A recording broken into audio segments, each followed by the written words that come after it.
My name is Alyssa Thanasopoulos, and I'm an Alumni Relations Officer and also a proud SAIT alumni of the Radio, Television, and Broadcast News program. Feel free to go ahead and share in the chat which program you graduated from and when, or which program you're currently in. You never know who else might be watching this webinar with you.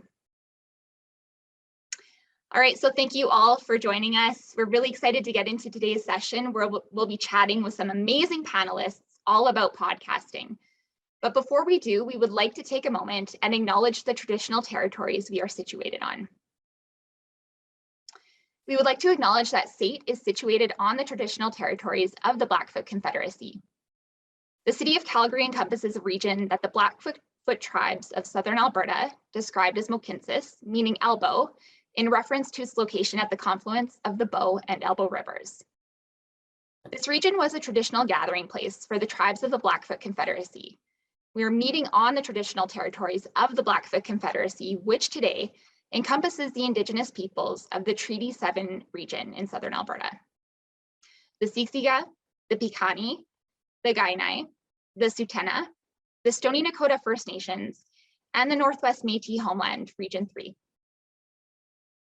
Recognizing this is a virtual event and that we may not all be located in the same place, I encourage you to take a moment to acknowledge the traditional territories in which you reside on. We would also like to thank our generous sponsor, Moore Investment Management, for making the What Works Career Speaker Series a reality. Thank you.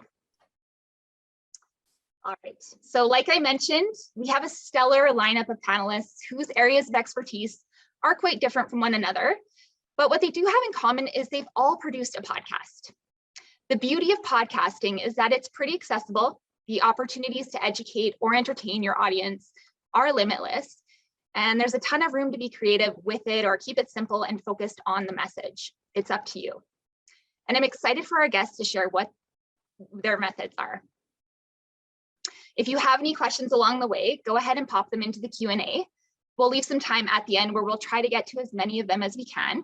We also received some excellent questions ahead of today, and we'll be getting to most of them through the webinar as well. Now, let me introduce you to our awesome panelists and moderator, who, by the way, are all SAIT alumni. Love it. Shazia Nurali is a diversity, inclusion, and culture leader, and is also the producer and host of The Color Gap, a podcast that provides unconventional career and advice for women of color by women of color. She is a published writer, speaker, and blogger, and holds a business administration diploma from SAIT, a Bachelor of Management degree from the University of Lethbridge, as well as a Master's of Education degree from UBC. Thank you for joining us today, Shazia. Amber Romaniak is a graduate of the Cinema, Television, Stage, and Radio Diploma, and is an emotional eating, digestive, and hormone expert. She is also the creator and host of the No Sugar Coating podcast, which has over 300 episodes, 1 million downloads, and is listened to in over 88 countries. After overcoming her relationship with emotional eating and spending 5 years balancing her hormones and digestion, she now helps others achieve body freedom so that they have the confidence and health to create amazing lives. Welcome, Amber. Ron Tarrant graduated from the Radio, Television, and Broadcast News programs and is a producer and sound designer who has taken his skills across Canada and across the border, where he worked for Sirius XM and the Howard Stern Show in New York for 3 years. He's now back in Calgary working from his home-based Dream Studio, as you can see behind him, overseeing the radio branding for one of America's largest broadcasters and their 235 radio stations. I will also mention Ron recently produced a limited podcast series celebrating the 100th anniversary of SAIT's Heritage Hall, which was just released today. So I will pop the link to that podcast in the chat so you can all have a listen. And last but not least, Richard Strobant is a graduate of the Cinema, Television, Stage, and Radio program, and has come full circle where he now teaches for the new version of that program, RTBN, Radio, Television, Broadcast News. And after graduating from SAIT, he went on to become a multi-award-winning producer at CJ92. In the year 2000, he began teaching audio production at SAIT and hasn't looked back. He's thrilled to have the privilege of training and helping guide the next generation of broadcasters. Welcome, and thank you for being our moderator moderator today, Richard. I'll hand it over to you. Thanks very much, Alyssa. So wonderful to see so many SAIT grads in the alumni and in the section, and also in this room. Thank you all for joining us. Thanks for your time, and happy St. Patty's Day, everybody. I didn't wear green today, but I got the necklace, so that should be enough. And for those of you that are watching this not on March 17th, well, I just like wearing cheap jewelry, I guess. So awesome. We wanted to start today and talk about podcasts and find out from some experts and people who've gone through the process of making this happen. Because those of you I think we're preaching to the converted here. All of you in the room have downloaded podcasts and listened to them. And now the thought is, how do we start this? Because starting it isn't easy. So I want to talk to Amber and Shazia first. It's up to you who wants to take the question first, but I'd like to hear from both of you about how this all started for you, because it started with just a thought and an idea, and now it's come to the point where Amber, 1 million downloads, and Shazia, a tremendous amount of an audience that listens to yours as well. So either one, whoever would like to go first, how did this go from up here to into speakers and into people's ears? I'll go first. Okay. Yeah. So for me, it was like, I want to have a platform to share my personal experiences, how I help the people who come forth to receive support. And podcasts were just starting to explode about 7 years ago when I was considering getting into it. And I had a person who I actually joined and we did it together to start, and that didn't last very long, but it just seemed like a great way, instead of writing blogs. I'm just like, people are not reading, they want to hear, they want to watch. And so that's really what kind of catapulted the thought of like, wow, what about starting a podcast? What about having a platform to share as often as you want to, weekly, monthly, daily, even for some people, and just get the authentic messages out to create connection and to express whatever it is that you're wanting to. So that's really what started it for us and for me. And it's honestly probably one of the best things that I could have ever have dedicated the time and investment into, because it's significantly helped grow my business. Nice. Shazia, how about you? How did this all start for you?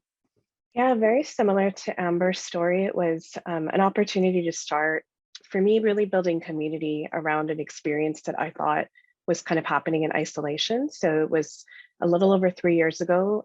My former podcast partner and I, Susie Coe, we were working together, and it was my first leadership position. And I kind of looked around and realized I never really saw anyone in my entire career within HR or beyond that before that looked anything like me.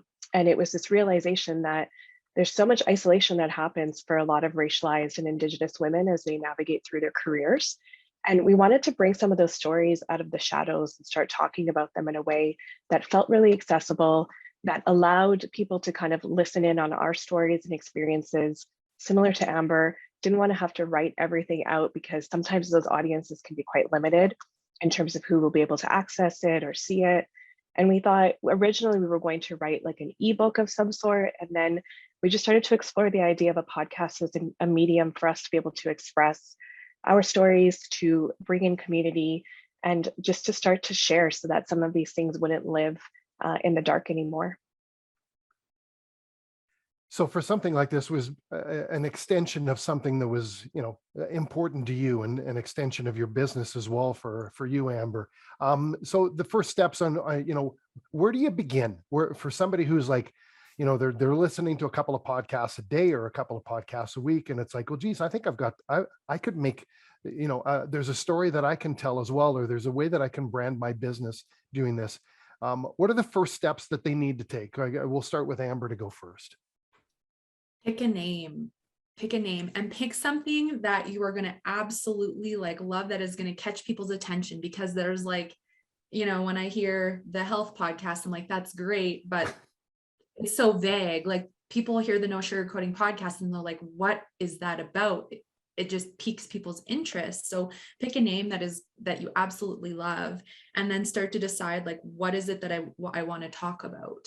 And, I just started with a list of things, and I kept adding to it as I got ideas, so that then that way, when you start to worry that you're going to run out of things to talk about, trust me, you will never run out of things to talk about.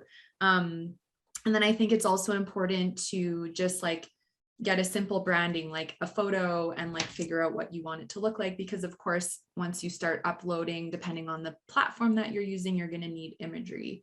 But literally those things, plus picking a platform that you want to launch your podcast onto, are like the easiest, simplest things to start with. And then from there, it will grow and it'll go where you want it to go, but just get it going. I think that that's the key. Like, don't feel like I have to plan and I have to spend like months like figuring it out. I mean, you could do that, but people want to hear what you have to say. So just get it going and you'll figure it out as you roll with it.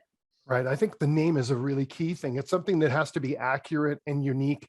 And I think one thing that a lot of people overlook when they're picking names is looking who the competition is. Like there are podcasts about everything. You're going to find a podcast about men who wear plaid shirts and have cheap green necklaces. Like there's podcasts about every topic in the world. So you need to find where your sector is and who your competition is, and not just have the health podcast, because it's just gonna get glossed over. You know, the name no sugarcoating. It's a word that people hear a lot, right? And so it's recognizable, but it's also something that really describes what you're doing. So, Shazia, how about you? How are some of the first steps on getting having this thing actually having this happen? Yeah, very similar again to Amber. We sort of sat down and started brainstorming a number of different names. I think we had about 50 before we decided on the color gap. And we kind of socialized it as well with a number of different folks within our network, and wanted to also ensure that the things that we were talking about wasn't just experiences that we had had individually. And so we started leaning on our networks as well, just to sort of see how the idea landed. Would it resonate? Would it be something that they would be interested in hearing more about? And then we just kind of took the plunge. We went and got some professional headshots done just to be able to create that first piece of cover art, which I did in Canva, I think, and I continue to do that in every iteration of the logo that I've had. You'll probably notice a theme with me throughout, that it's just very resourceful, kind of scrappy, a little bit low rent on my side. And we just started to explore, how would we actually start to record this? What would we do to make sure that it actually sounded like it was, decent enough quality to get past those first like 10, 20 seconds where you can really capture people's attention. And we started to lean on the things that were strengths for both of us individually. Susie has since moved on from the podcast about a year ago, and I've taken a bit of a pivot with it. But when we first started doing it, it was, where are the strengths? What are the things that we can lean on amongst one another to know that we'll be successful and we'll be able to get the most out of it? So for Susie, it was a lot of creating the different directions, talking points. For me, it was some of the writing out of the scripts and creating the intro and doing some of the behind the scenes pieces as well. And it was just very scrappy and resourceful. And it was kind of getting out of our own way to do something and just, like Amber said, put it out there and start somewhere. And so when we listen back to some of the first episodes, I mean, maybe you can tell that it was recorded in my living room on my iPhone, but maybe not, I don't know. But that's literally where we started. It was very low overhead, and we just wanted to get something out there, but based on feedback and we received from folks within our network and community. I'm glad you mentioned the professional side of things, because we're in a world now where people are consuming content, and if it doesn't look good, if it's not shot well, if it doesn't sound very good, again, there are several dozen podcasts about every single topic in the world. It's like, I'm going to go on to something else. So if you have that professional look, a professional shot, like you said, for a photo shoot, that you can kind of go with Canva and make it look visually appealing, so it looks like it's going to be professional. And then you're right, you have 10 to 20 seconds at the very start where it doesn't sound like it's recorded in some stairwell and it's all staticky, and you know what I mean? You don't need to have professional equipment, but you certainly need to have something that's just beyond, talking into one of those tiny little microphones and having. I'm the audio instructor at SAIT. I teach how to produce good audio. So this is my chance to say, if you're not going to do it well, then don't bother doing it at all. Like, you've got to take some time into really. It's a reflection of who you are. It's a reflection, Amber, of your business. That if it sounds like poop, then people aren't going to take your business, seriously either. So you've got to make sure that what you're putting out there looks good for everybody. So what about talking about the planning of an episode? Because there's a tremendous amount of research. Like neither of you just turn your mics on and go, okay, let's chat. Right? It's a lot of research, and maybe it's not a script that you write out. Maybe it's just points and you want to make it sound, a little bit more conversational, but there is a tremendous amount of planning before you actually hit play and record. Yeah, Amber? absolutely. Yeah, go ahead, Shazia. Yeah, I was just going to say a lot of the things that I talk about now on the podcast, like Alyssa had mentioned, it's very much around what I call unconventional career strategy and advice, because I've always had this belief that traditional career advice is really not a one size fits all. And so a lot of it is pulled from my own journey, and it's reflecting, and it's sort of, ideating and thinking on, walks and quiet time when I'm able to have things that are sort of out of the way. But then it gets down to also being really up to date with current things that are going on in the world. I mean, obviously the pandemic, the things that are happening around the world impact the ways in which we want to show up. There's things around burnout and self-care and all of these things that I sort of try to touch on stuff that's current events and relevant. And then whenever I can, bringing in experts that know more about some of these spaces than I ever would, and being able to learn from that and build a sense of community of other racialized and Indigenous women just allows us to be able to see ourselves represented in a different kind of a way. And so for me, it's really about keeping my ear to the ground around current events, what's happening in the job markets, what's happening in my own career journey as well, and how do I utilize that in such a way that it would be useful for somebody.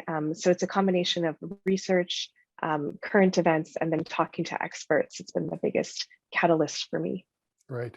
I loved your podcast on talking about advising your if you were talking to your younger self. That episode was fantastic. So Amber, in going with, you're welcome. Amber, in dealing with that theme, telling your younger self when you first started this podcast, any advice and how to plan things better, or the actual research, because you went through our broadcast news program, so you learned a lot about research and interviewing and stuff like that. How has all that helped you to get to where you are? Oh, it's been significant. It's so easy to speak. There's no nervousness. It's easy to plan. Getting a good microphone is one of the first biggest investments you should make when starting a podcast, because like you said, the quality of sound is so important, and people will shut it off and go to someone else if it does not sound good. It's such a turn off. So buying a good microphone, I have a Blue Yeti. I love it. Lasts a long time. Sound is amazing. And it just makes it easier to interview people, or if you have a guest come on and they literally are so nervous that they can only speak 2 words, you can get through the conversation and help carry them along until they feel more comfortable, versus if I was awkward and they were awkward, people can sense the energy in that. And again, they're going to shut your podcast off if they're listening and they're starting to get stressed out, or I don't really get what this is about because no one's getting to the point. So going through the program at SAIT has just really helped me with fluidity and leading. And it's funny you mentioned the research. Sometimes I will literally show up to my podcast slot and go on the fly, because I'm like, this is the vibe. I just had this client session. What we talked about was so powerful. I'm going deep into it in this conversation, and I literally plan nothing. And it's actually, those are some of the best episodes that I record, because it's just so in my heart. And the following week, the people are like, oh my gosh, where did that even come from? So that's really cool. But then some days there's so much that I'm adding because I need to get specific about a hormone or a gut issue or something that obviously needs a lot of explanation. And so I'm really planning it out to a T, and having really good structure, a base structure of show notes is really important for me. So then that way too, when I'm going to promote it, and I can just send everything to my team and my editor, it's already all there and they just do everything with it. And I'm literally just showing up to record, which makes it really easy for me to get my voice out, but also not lead me to burnout, because I'm trying to do a million other things in my business. Right. And there's a lot of life experience that you're bringing into that. So even though you may not have the research that you're preparing for the podcast, it's all the research you did for the meeting that happened before that now is spawning that. So Blue Yetis, here, I'll put this in front. This is a Blue Yeti. I'm not going to mention sponsors because where you can buy that, but they're about $150 is all you're looking at for getting a decent enough microphone to be able to have a pretty good product. So, Ron, I haven't forgotten about you. How's things, man? It's just nice to see everybody again. I think the last time I saw Amber, my band was playing in like some basement club in Calgary when I was like 17, and we have a weird connection that goes back ages. So we're like, oh, this is, it's nice to be doing this again here. Too cool. So Alyssa mentioned they've just SAIT has just launched the If These Halls Could Talk podcast. I've downloaded all the episodes, had a chance to listen to the first episode. It's been fantastic. It's much more of a sound design type of podcast where you can, when you're listening to this, you can almost smell what Heritage Hall smells like just by the sounds that you're putting in, and you're really putting the listener into the building type of thing with the sound design you're doing. So with this limited podcast that you've done, is this anything you've ever done before? And maybe you can take us along the journey of how this happened, because again, it sounds like so real, but there's so much work that goes into making it to get to the point where it sounds the way it does. Yeah, I think that's a great point. Just in the world of podcasts these days, and people who are looking to start a podcast, I think that might be the first real question you have to ask yourself is, what are you trying to accomplish in this piece of audio you're going to be releasing? Because it's funny, the landscape of where audio's come from 1920 and radio dramas, podcasts are this shit's been done before. It's just coming back in a new form, and people are consuming. You don't have to sit by your radio on Sunday night at 9 p.m. to, listen to these extravagant pieces that are produced or interviews. So I find it really interesting when people are like, man, podcasts are like, well, didn't you listen to, the radio had this stuff back in the day? Like, oh, I had no idea. So I think, when people are starting a podcast, do you want to have an interview type situation? Is that what you're after? Is that what you're going to brand yourself as, or is it going to be like a choose your own adventure book that I was reading in grade 5? Like, I think that's a podcast that could interact a listener. And has anyone really done that before? What is smart speaker technology catching up with? I think these things could go a lot of ways. And that's kind of what brought me into the fascination of podcasts in these last few years, because I was under a different regime of my thoughts on podcasts. I just thought like, hey, my focus is in radio and TV and music and albums and all this kind of stuff. And to speak to the professionalism of when podcasts first started coming out, there was platforms like SoundCloud where Joe Blow from down the street could upload him in his microphone in his garage.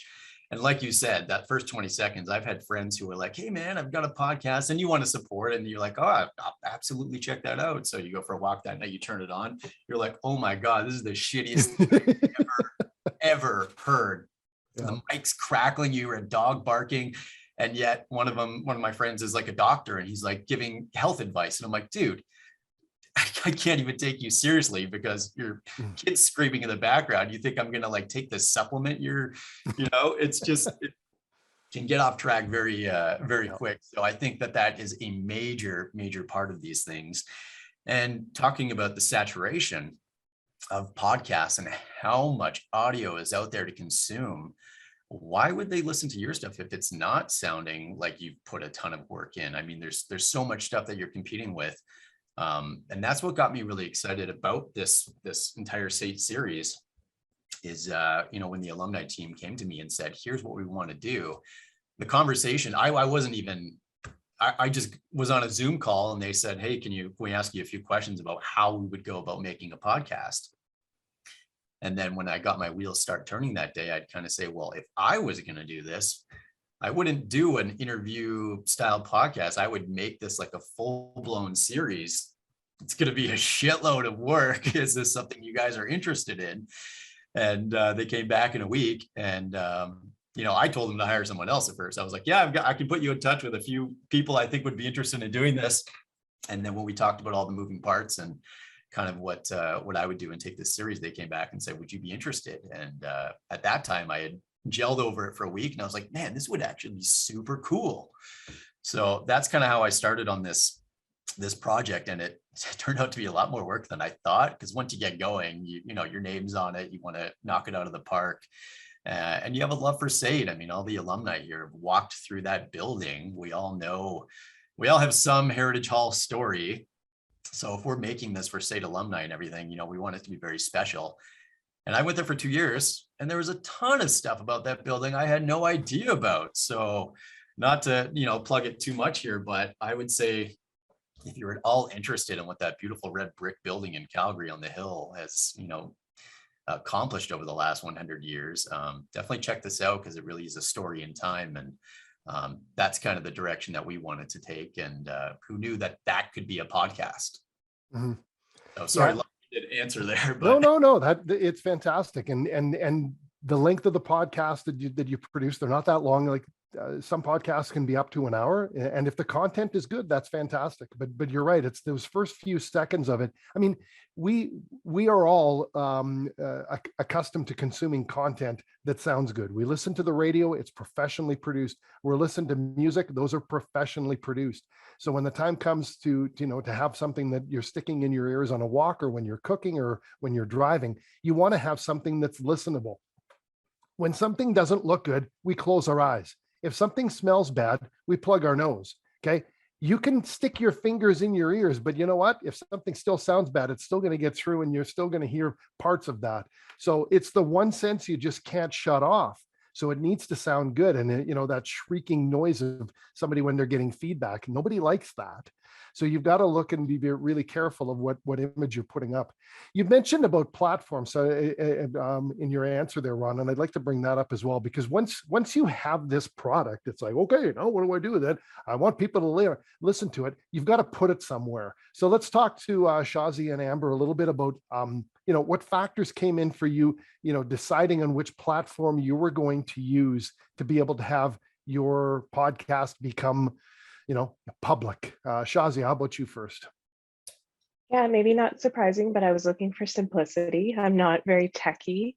And so it was what was going to be able to provide a very easy to use platform that would allow me to be able to share the podcast on a number of different platforms, kind of an all-in-one. So I personally use Buzzsprout.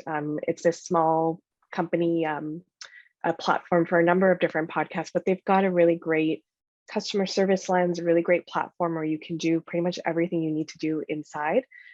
They also do some editing for you in terms of the sound quality and things like that, so that whatever you're converting and uploading onto there actually sounds a little crisper when you do end up uploading it. And it's great from an analytics perspective. It's great from being able to share through all of the different platforms you want to share. They've got a great number of resources that they share with podcasters as well. So it feels like a little bit of a community of podcasters, and the support has been incredible. And so that's been really, it was a matter of looking at what was going to be the easiest for a non-techie person to be able to make the most out of it. So yeah. Nice. Amber, how about you? What platform did you end up on, and why that one? Yeah, so Libsyn, so Libsyn, and you can go to libsyn.com and check it out. It's super easy to navigate. Again, everything is in the exact same place. You can upload all your content, you add your images, you can select all your different niche themes for your podcast. It uploads everywhere. Also really great analytics and tapping into the countries, and even down to like the states and the places that people are tuning into. And it's just so easy, all in one place. Wanted it to be simple because I'm also not the biggest with the tech stuff, even though I learned about it. Podcasts are just a completely different realm. So libsyn.com is absolutely amazing, and it's so easy to just log in and check out stats and make changes. So that's the one that I use, and I love it. Used it for 7 years. Nice. Ron, what about you? Any input about that, about platforms and that Amber and Shazi maybe didn't mention? Yeah, I mean, there's a couple of different ones. I most become familiar with Buzzsprout, and kind of the differentiates of between uploading music. I think just to dumb it back down, like Buzzsprout is a platform, like a single home, if you will, where you will send your content, and then from there, Buzzsprout actually distributes to all the programs. So Buzzsprout is hosting it and will give you certain links to include on your website and whatnot. But that is how you get to these bigger platforms like Spotify and Apple Music. And I think most people, I would assume, like I usually go to Spotify to listen to podcasts and stuff.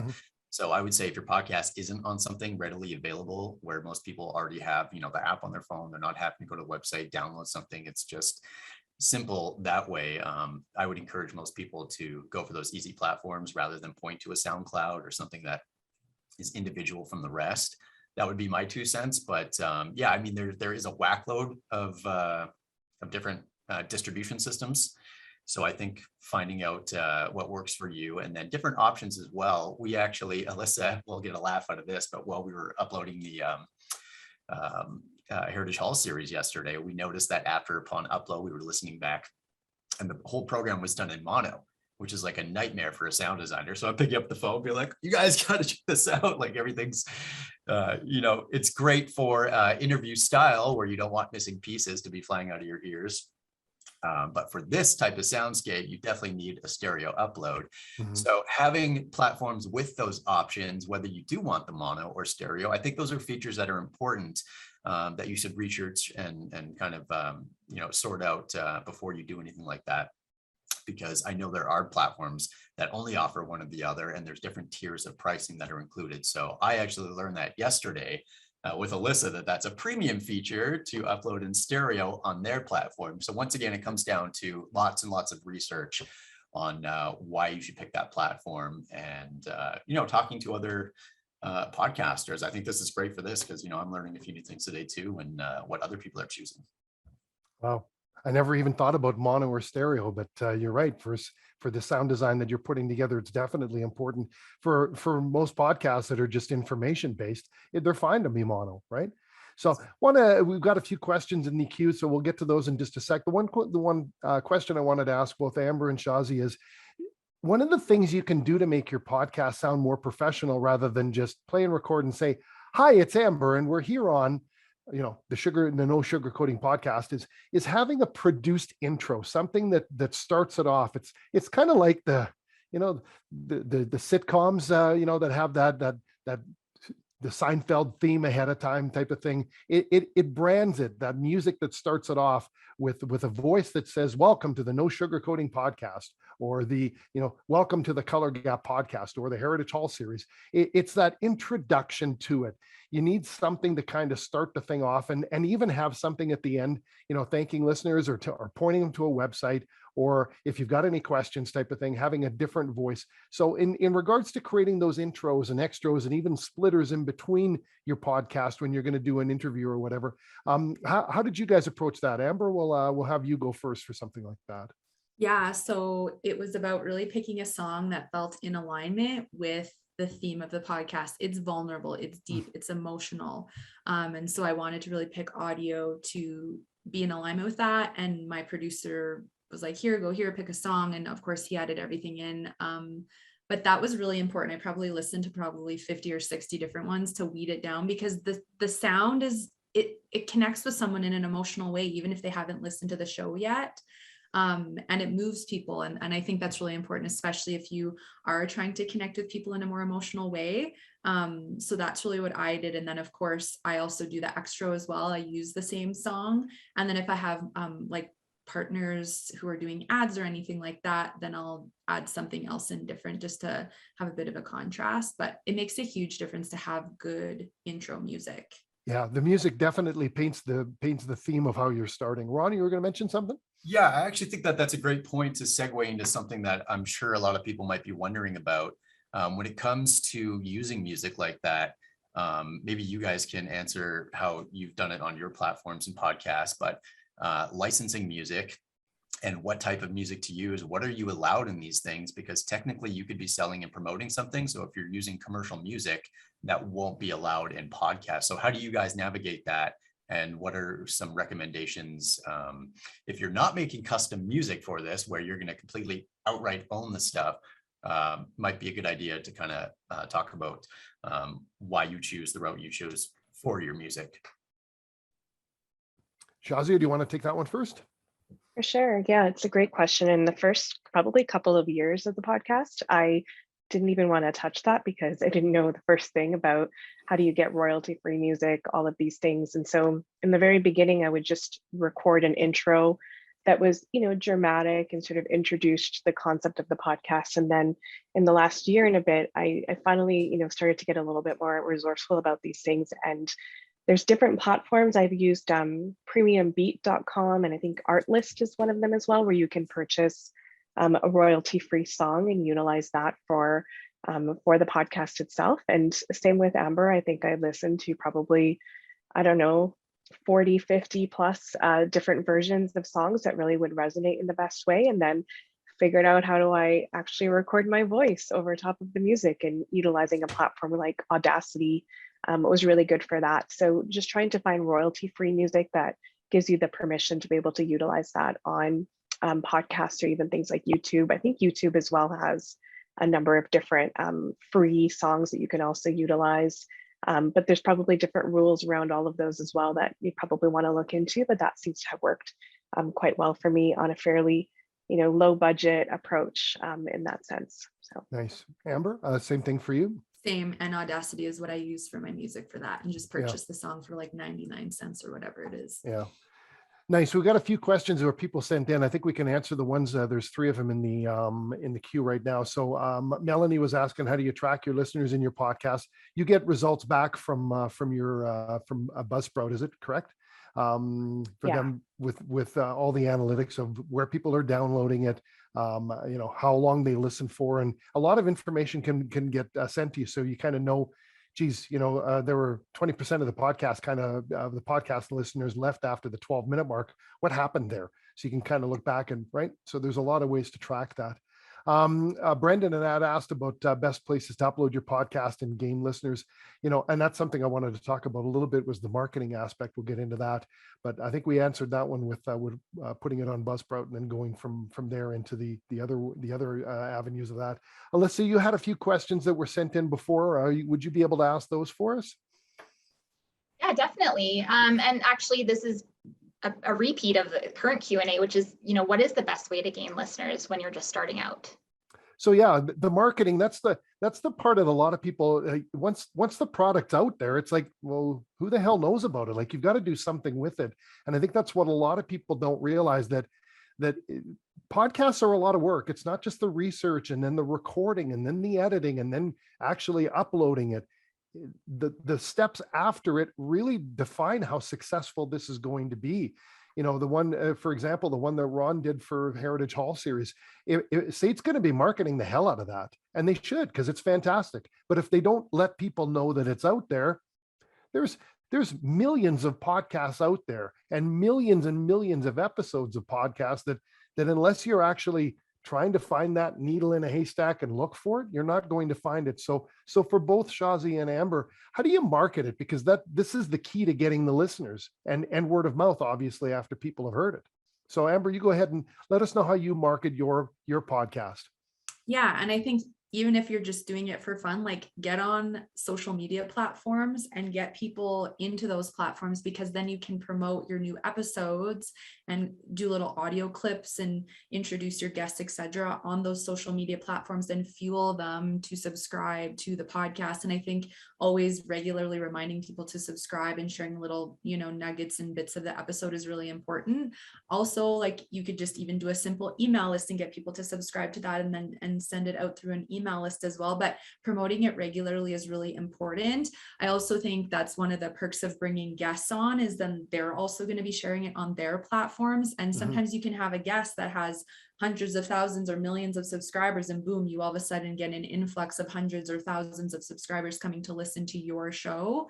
In collaboration and community, that's a powerful thing about it, is you're going to get your name out there more easily, regardless of what your podcast is about. So those are some of the powerful ways that I do it. So social media platforms, my email list, and then through collaboration. And even being a guest on other people's podcasts, because then I'm sharing about my show and they're coming over.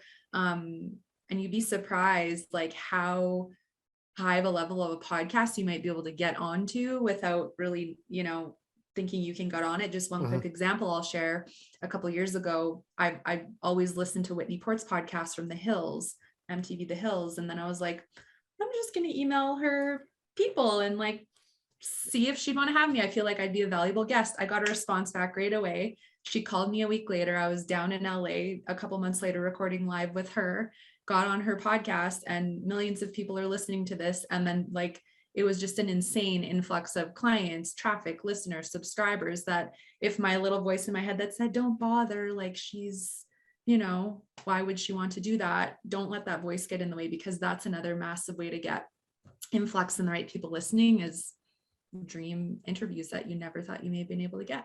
Yeah, we've got to put that little voice in the back of our head on mute sometimes and just go, Yes. you know what? What's the worst that they're going to do but tell you to go to hell? Right? They're just going to say, no, forget it. But you never know. One time they say yes, it may be the launch of a lot. So how about you for marketing, Shazia? How do you do yours? Very similar to Amber. And for a lot of mine, it's been quite organic. And so I just utilize whatever platforms that I have any sort of influence on. Because mine is very professionally focused, I utilize my LinkedIn quite a lot just to speak to it. I have a separate page for the Color Gap that I'm slowly building. And I also recently joined the Alberta Podcast Network. It's a local network that I think is funded by ATB, who's my previous employer. So there's some great connection there. And they also help as well with allowing more visibility and providing opportunities for things like speaking engagements and panel events and things like that, where you get the opportunity to get the word out about what it is that you're doing. And in return, you do some advertisements for them, but they're all, you know, locally grown businesses that you're promoting. And so it kind of keeps that sort of focus on the impact in the community within Alberta. And so that's been a really great lift just in terms of visibility and access to a community as well of other podcasters that are kind of in the same game as you. And so organically, primarily through whatever social platforms, and then through joining a podcast network, which has been a really great lift. Yeah, excellent. You know, I think another thing that a lot of people, when they're first starting a podcast, is they don't realize that this product has the ability to go worldwide. India has 1.3 billion people. China has 1.4 billion. The USA has 350,000 people. Canada, 350 million people. Wouldn't that be a case? And Canada, 36 million. Like China has 1.4 billion. If we start looking at more of a global basis of this, I mean, you look at South Korea, and like 58% of the people in South Korea download podcasts daily. The listenership around the world, if we start looking at this a little bit more globally and start understanding that we could have an audience anywhere. That's the wonderful thing. You know, when Ron was bringing up AM radio way back when in the 1920s, you know, if they weren't within like 120 miles or whatever of an AM signal, then they wouldn't hear it. This has the opportunity to not just get played worldwide, but it's also there all the time. So you've got to have that mindset that you can market this not just outside, you know, not just in Calgary and not just Alberta and not just Canada or the US. The opportunity is there for you to really, you know, pull in a lot of listeners who are not in your typical listening range. So anyway, how to speak Chinese. Alyssa, another question from the panel before. Actually, before we get to that, I did want to address the one from Rain in the chat. Okay. What is the best platform for visibility? Do some platforms put you out there, or are they more just a file hosting service? I feel like a lot of them offer the same opportunity to put you on pretty much every podcasting platform. Is that right? Would you say? Yeah, for Libsyn, it does that for sure. And same for Buzzsprout, I think too. Yeah, you can work through the platform to get it shared on Spotify, Apple, and a number of different other hosting platforms as well. Nice. Perfect. Nice. This one came in specifically for Ron. Any tips or tricks you would be willing to share when applying effects to music bed or music clips for CHR imaging? Now, even though I'm a grad of the radio, television, broadcast news program, I don't know what CHR imaging is. So for our guests, I'm just going to play a little sample of what that means.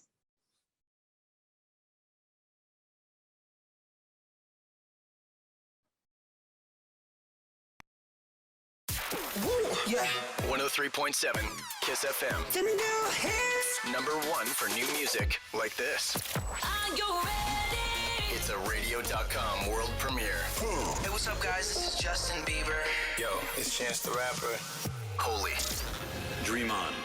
Everyone says they want to be a success. The guys who actually become, I'm talking about super successful, they've got to want that thing.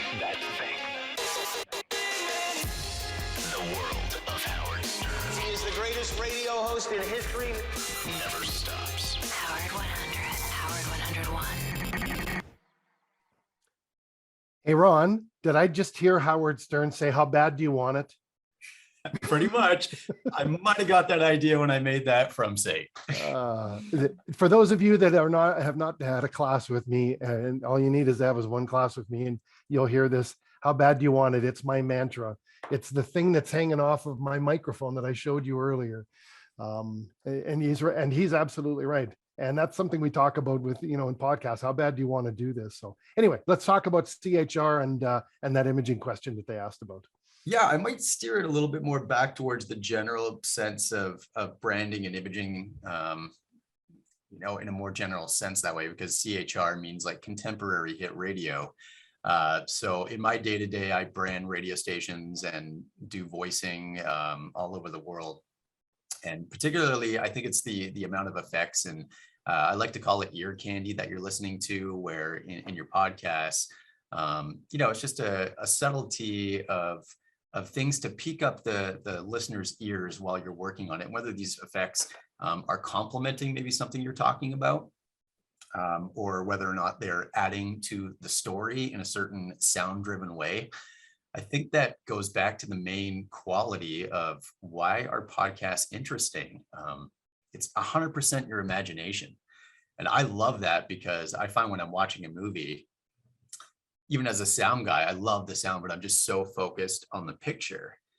And I think it's a good reminder that the successfulness of what good audio can do to you and take your mind.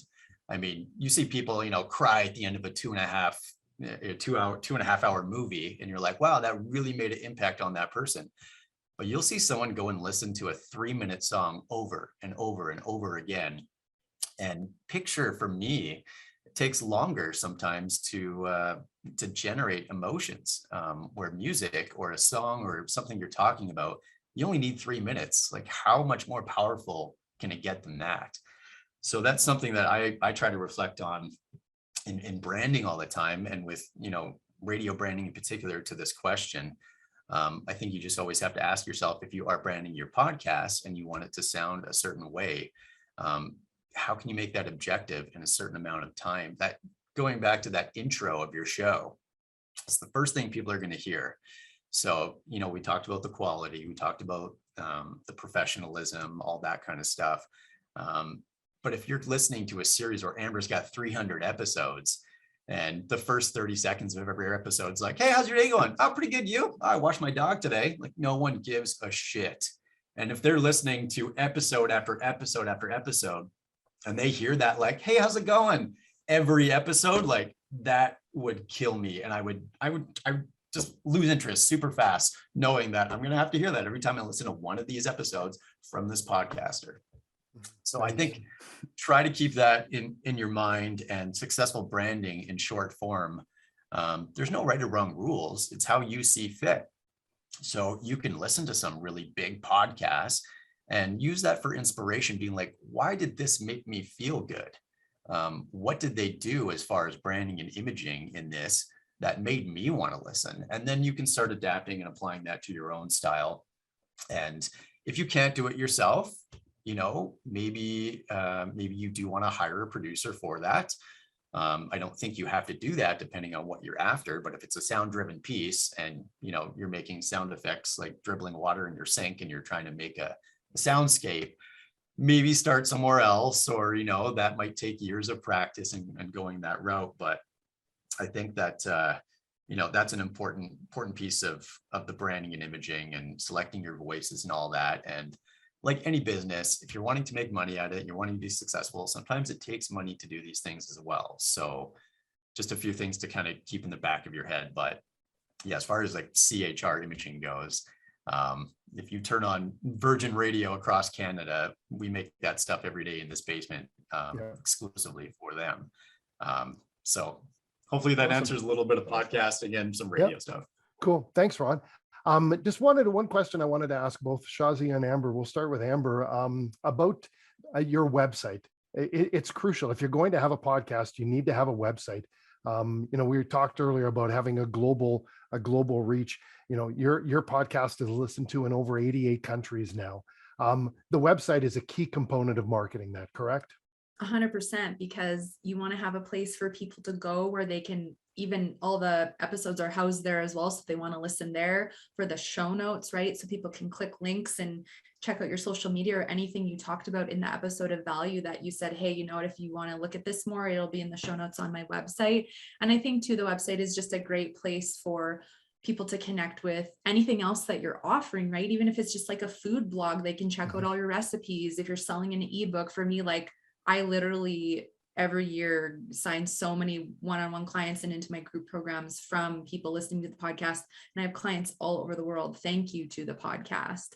So the website is a very valuable landing page, and it can be really simple for people to come and seek out your services or buy your products or utilize whatever you're talking about in the podcast. It's huge. Perfect. Shazia, same thing for you. Your Color Gap website as well, huge for you. Yeah, absolutely. And for me, the podcast is sort of that vehicle that opens up opportunity for me in other arenas around building my own personal brand in the space of diversity and inclusion, as well as speaking engagements and other things that I desire to do. So the website is amazing for being able to draw in people through the podcast, but then also I do a lot of writing and utilizing that writing to do solo episodes on the podcast. And so I use that platform to host kind of a blog on there as well. And so if someone does prefer to, read instead of listen, there's always that option to access that as well. And it's been great. I just created it myself on Squarespace, really easy with the templates that they have and sort of the ways in which they've made that really accessible. So definitely not a lot of barriers to do that for yourself. Nice. We're running now, closely running out of time here. The last question that I have, and I'm sure that there's more coming up, patience. Your first podcast is not going to have 1 million downloads. Well, let's hope, but this takes time, right? I was listening to a podcast about how to make podcasts better, and one of the comments from the gentleman was, it takes 3 years to be able to start building an audience, and that sounds like a long time, but this is a project that starts as a labor of love, a passion project, a hobby for a lot of people who've been, stuck at home for the last couple of years, an opportunity to have a voice. It takes a while for this to become a revenue stream. Patience, how important is it for both of you, Amber and Shazia, for not giving up on this? Yeah, it's definitely the number one key, because you're right, it doesn't happen overnight. I've been at this now officially for 3 years, and it's been a slow burn. And like I said, you really have to be clear on what it is that you want to get out of it. If it is an extension of your business, it's something that you're doing to build credibility and you want to utilize that to do something for a living, or if it's like me, where it's an extension of the things that I do in my 9 to 5 and it's a passion project, it becomes a little easier to know that you can give yourself a little more grace. It's not, so much pressure, but it is a matter of recognizing that it takes time, and what your core goal is, for me at least, is to build community and connection, and it's done that for me. And I've been able to cover my costs, and to me, that's a win. So Yeah. for the time being. Nice. Amber, same thing for you. Yeah, be patient and know that like your drive, your will, what you're sharing and coming from a place of passion, love, like, that whatever it is that you're sharing, that's actually what's going to magnetize the people and grow the podcast more than like, I need to have a big podcast, I want to have all these more. And when it comes from the wrong intent, it'll stay small. But when it's truly coming from such authenticity, it'll grow, and it could grow more quickly, because my first year I had 100,000 downloads. But I think part of that was like having an established platform. So even if you don't have the podcast started yet, maybe start an Instagram or start a Facebook page and like just start sharing little snippets of what you may share on that and get that ball rolling while you're getting ready to drop your first episode. Right. Cool. Alyssa, any more questions from people that have written in before or during here? We have a few, but I think we honestly just have time for one more. And this one's from Priscilla. It's asking about what your favorite free resources for podcasting are. So are there classes, podcasts themselves, groups, websites, any recommendations? Amber, how about we let you take that one first? I'm going to be teaching a 4-part course probably in May on how to start, grow, and monetize your podcast and all the bits and pieces in between. So if anyone is wanting to just like stay in touch to get that information when it's ready, you can just go on Instagram and shoot me a DM at my name. It's just Amber Romaniuk, or you can email info@amberproof.ca and I'm happy to pop you on the list. But podcasts are also great resources, like listening to podcasts where people are sharing, or being in a group where it's almost like a mini podcast mastermind where people are sharing what's working, what's not working. You can ask questions, you can brainstorm off of each other. That's like such a valuable resource to be in that as well. Nice. Excellent. Awesome. Well, Alyssa, thanks so much for having this opportunity for us to get together, and thank you for all the viewers and listeners who are joining us today. It's been a wonderful pleasure to be able to share this with you. And Alyssa, I'll let you wrap things up. But thank you, Ron. Thank you, Amber. Thank you, Shazia, for your time and for putting up with me as your moderator. Thanks for having us. That was a lot of fun today. Hopefully, someone took something away from this. Thanks so much for moderating, Richard. And yes, thank you all for being our panelists today. So much great insights. And yes, thank you to everyone for joining us. And if you want to keep afloat on what's happening with SAIT alumni, with perks, Heritage Hall celebrations, all that stuff, give us a follow on our social media channels. It's always at SAIT alumni. So thank you all, and I hope you have a great day. Thanks, guys. See ya. Okay. Thanks, Bye. everyone.